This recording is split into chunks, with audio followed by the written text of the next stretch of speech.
আল্লাহ পাক রব্বুল আলামিন আসা এবং বসার তৌফিক এনায়েত করলেন। সকলেই মহান আল্লাহ পাক রব্বুল আলামিনের দরবারে শুকরিয়া জ্ঞাপন করে সকলেই বলেন আলহামদুলিল্লাহ। আলহামদুলিল্লাহ। এবং বিশ্বের মানবতার কান্ডারি শাফিয়াল মুজনাবিন রহমাত লিল আলামিন, তেনার কদমে তিনার রওজা পাকে আমরা অগণিত দরুদ ও সালাম পেশ করি। সকলেই বলেন সাল্লাল্লাহু আলাইহি ওয়াসাল্লাম।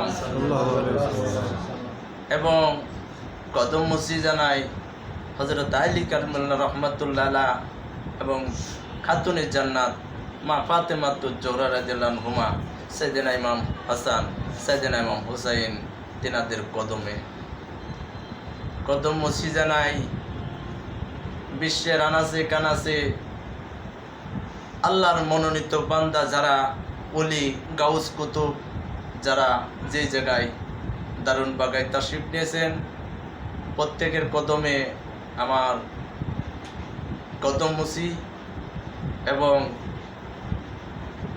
কদম মুসি জানাই আমার মহান মুর্শিদ, আমার আকা, আমার ছায়া, আমার আত্মারাজ্যের সম্রাট, যিনি আমার পথ প্রদর্শককারী, যিনি আমাকে ইহদিনা সিরাতাল মুস্তাকিম পর্যন্ত পৌঁছে দেওয়ার মতো জ্ঞান অর্জন দিয়েছেন। আমি আমার সেই মহান মুর্শিদের কদমে কদম মুসি জানালাম। এবং আমার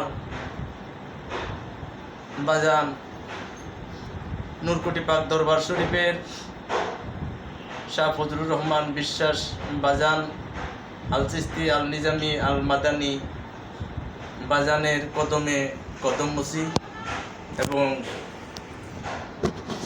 আজকে যে দরবারে নূর বিশ্বাস পাক দরবার শরীফে বসছেন, আমরা বসছি সকলেই আমার শ্রদ্ধাভাজন ব্যক্তি আলমগীর হোসেন জীবন ভাই, উনি কিন্তু নূরকুটি পাক দরবার শরীফের বাজানের মনোনীত খেলাফত প্রাপ্ত।